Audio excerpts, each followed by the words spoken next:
بسم اللہ الرحمن الرحیم. میں ڈاکٹر طارق آج ایک نئی ویڈیو کے ساتھ آپ کی خدمت میں حاضر ہوں. آج کی ویڈیو میں ہم بلڈ میں بڑھے ہوئے مختلف کولیسٹرولز کے لیولز کے بارے میں بات کروں گا کہ ان کو ڈرگز کے لیے سے کنٹرول کرنا بہتر ہے یا غذاؤں کے ذریعے سے اس کو کنٹرول کرنا زیادہ بہتر ہے. آج کل دل اور خون کی نالیوں کے امراض بہت بڑھ گئے ہیں جو کہ چند دہائیاں پہلے نہیں تھے. اس کے بہت سارے رسک فیکٹر ہیں. ان میں ایک ڈائٹری رسک فیکٹر جو ہے وہ بہت بڑا ہے، یعنی ڈائٹری ہیبٹس کا تبدیل ہونا، یہ ایک بہت بڑا رسک فیکٹر ہے. جب کسی شخص کو ڈاکٹر صاحب بتاتے ہیں کہ آپ کے لپڈ پروفائل ڈسٹرب ہیں، ٹوٹل کولیسٹرول بڑا ہوا ہے، ایل ڈی ایل ٹرائیگلسیرائڈ بڑا ہوا ہے، وی ایل ڈی ایل بڑا ہوا ہے، نارمل سے زیادہ ہیں، اور ایچ ڈی ایل جو مفید کولیسٹرول ہے وہ نارمل سے کم ہے، تو یہ اس فرد کے لیے بہت خوف اور گھبراہٹ کا عالم ہوتا ہے، کیونکہ بڑے ہوئے کولیسٹرول کا لیول جو ہے دل کے امراض کے لیے ایک بہت بڑا رسک فیکٹر ہے. آج میں آپ کو اس بڑے ہوئے کولیسٹرول اور گرے ہوئے یعنی لو لیول جو ہے ایچ ڈی ایل کولیسٹرول جو مفید سمجھا جاتا ہے اس کو درست کرنے کے دو طریقے بتاؤں گا.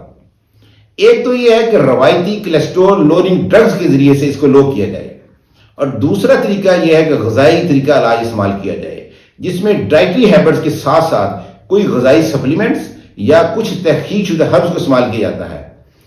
ان میں سے کس طریقہ کا اہتمام کرنا چاہیے، اس کا فیصلہ کرنے سے پہلے ہم دیکھتے ہیں کہ ان دونوں میں بینیفٹ ٹو رسک ریشو اس کی جانچ کرتے ہیں، یعنی بینیفٹ کس میں زیادہ ہے اور رسک فیکٹر کس میں کم ہے، یعنی بینیفٹ ٹو رسک ریشو ہم دیکھتے ہیں.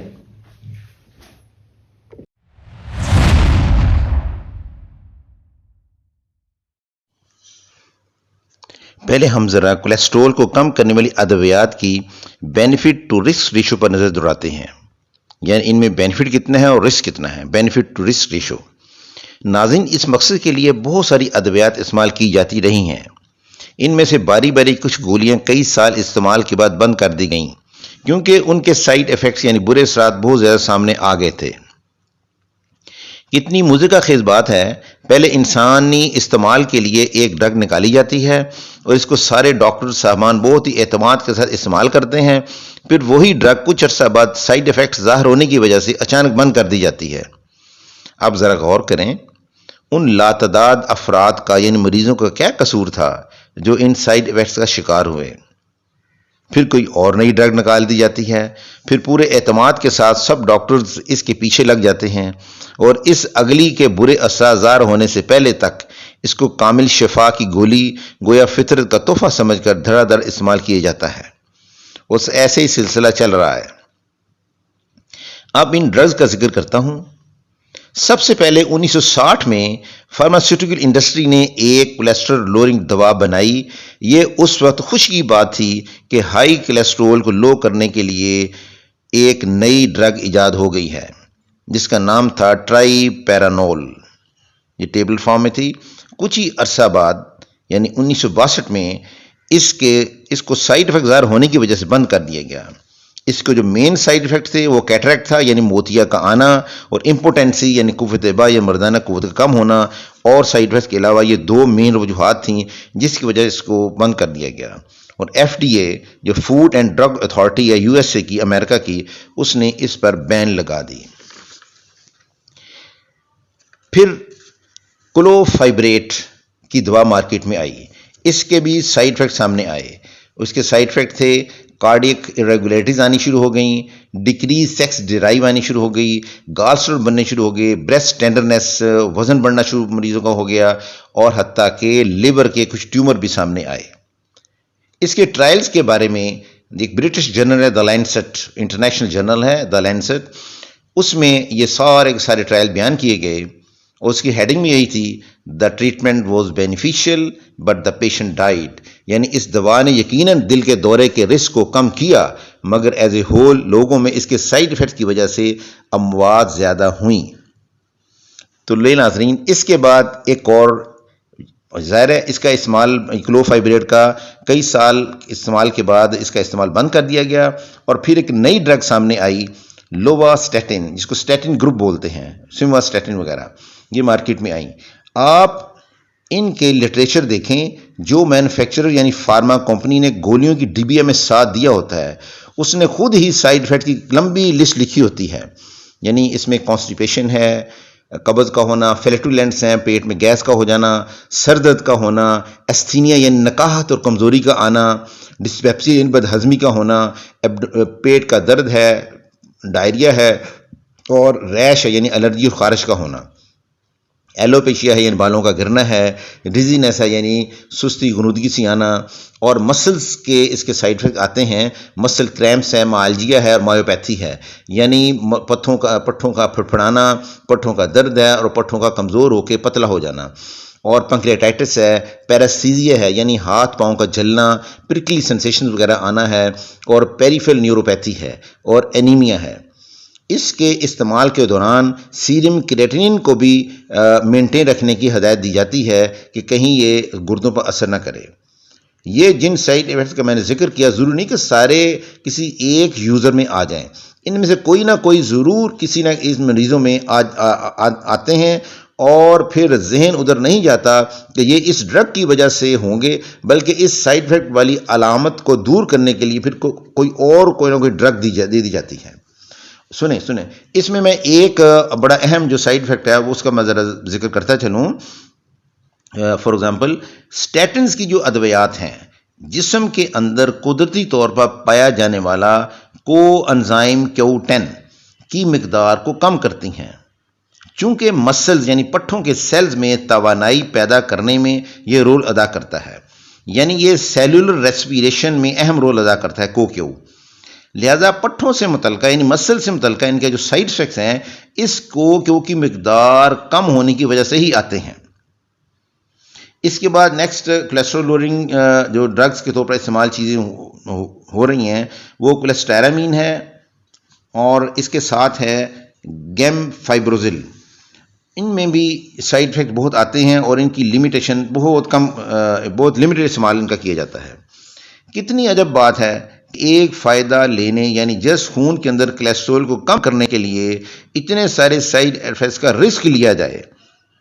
ہمیں ایلوپیتھی کے طریقہ علاج سے میڈیکل اور سرجیکل ایمرجنسی میں کوئی اختلاف نہیں، یہ تو اللہ پاک کی طرف سے انسانیت کے لیے ایک گفٹ ہے اور ایک نعمت ہے، مگر قدرتی طریقہ علاج جو تحقیق شدہ ہوں اور جہاں میسر ہوں اور علم میں آتے جائیں ان کو ترجیح دیتے ہوئے اختیار کرنا چاہیے، کیونکہ کسی شخص یا ادارے نے آج تک ان قدرتی غذاؤں یا نیوٹرینٹس کے خلاف لب کشائی نہیں کی جن کے بارے میں یہ تحقیق کے بعد سامنے آیا ہے کہ وہ کولیسٹرول کو لو کرنے میں مدد دیتی ہیں. ان مفید نیوٹرینٹس کا ذکر کرنے سے پہلے آپ کو انسولین اور گلوکاگون کا کولیسٹرول کو لو کرنے میں کردار بتا دوں. پہلے میں نے آپ کو میڈیسنز کا تعارف کرایا، ان کے سائیڈ افیکٹ بتائے، اب میں آیا ہوں وہ قدرتی جو نیوٹرینٹس ہیں اور غذائیں ہیں ان کے بارے میں، اور ان میں سب سے پہلے آپ کو انسولین اور گلوکاگون کا کولیسٹرول کو لو کرنے میں جو کردار ہے وہ بتا دوں. وہ پرنسپل جن کی بنیاد پر کولیسٹرول لوئرنگ ڈرگز یعنی اسٹیٹن گروپ کام کرتی ہیں، یعنی یہ ڈرگز جو ہیں وہ کیا کرتی ہیں، سیلز کو خود سے اندرونی کولیسٹرول بنانے سے روکنا، اور یہ کہ اس طرح پر کہ LDL ریسیپٹر کی تعداد بڑھانا تاکہ وہ سیل سروس کی طرف جا کر زیادہ سے زیادہ LDL کو بلڈ سے سیل کے اندر اندرونی کاموں میں استعمال کرنے کے لیے پل کریں. مگر ناظرین، جتنی بھی کولیسٹرول لوئرنگ ڈرگز ہیں یہ کام کرنے کے ساتھ ساتھ بہت سارے سائیڈ افیکٹ بھی پیدا کرتی ہیں، جن کی ایک لسٹ ہے جس کا ذکر میں پہلے کر چکا ہوں. یہی کام یعنی سیلز کو خود سے اندرونی کولیسٹرول بنانے سے روکنا اور LDL ریسیپٹر کی تعداد بڑھانا تاکہ وہ سیل سروس کی طرف جائیں اور وہاں سے بلڈ سے LDL کو سیل کے اندر لے کر آئیں، اس سے بلڈ کے اندر جو LDL کا لیول جو کم ہو. یہی کام جو ہے ہم کچھ غذائی تبدیلیاں کر کے بھی لے سکتے ہیں. وہ کیسے؟ وہ اس طرح کہ انسولین اور گلوکاگون دونوں ہارمونز ہیں، ان کے لیولز کو کنٹرول کر کے انسولین کا جو ہائی لیول ہے مستقل طور پر سیلز میں کولیسٹرول کی پروڈکشن کو سٹیمولیٹ کرتا رہتا ہے. نتیجتاً سیلز کے اندر کولیسٹرول کی مقدار زیادہ ہو جاتی ہے اور سیل اپنی ضرورت کے لیے LDL کو بلڈ کے اندر سے پل نہیں کرتا، تو اس طرح بلڈ میں LDL کولیسٹرول بڑھ جاتا ہے اور لگاتار ایلیویٹ رہتا ہے۔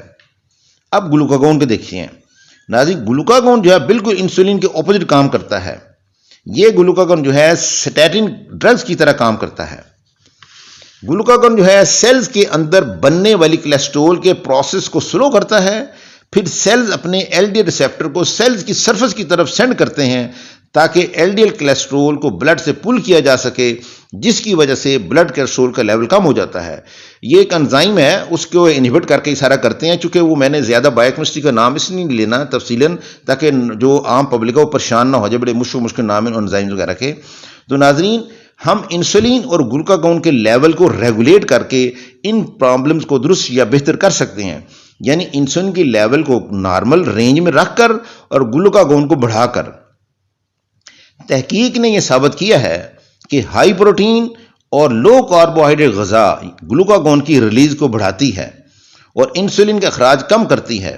ہائی پروٹین اور کاربوہائیڈریٹ ریسٹرکٹڈ ڈائٹ جو ہے وہ گلوکاگون اورینٹڈ ہوتی ہے۔ یہ بالکل سٹیٹن گروپ کی طرح کام کرتی ہے اور نتیجتاً بلڈ کولیسٹرول لیول کم ہوتا ہے اور ڈرگز کے سائیڈ افیکٹ سے بچے بھی رہتے ہیں۔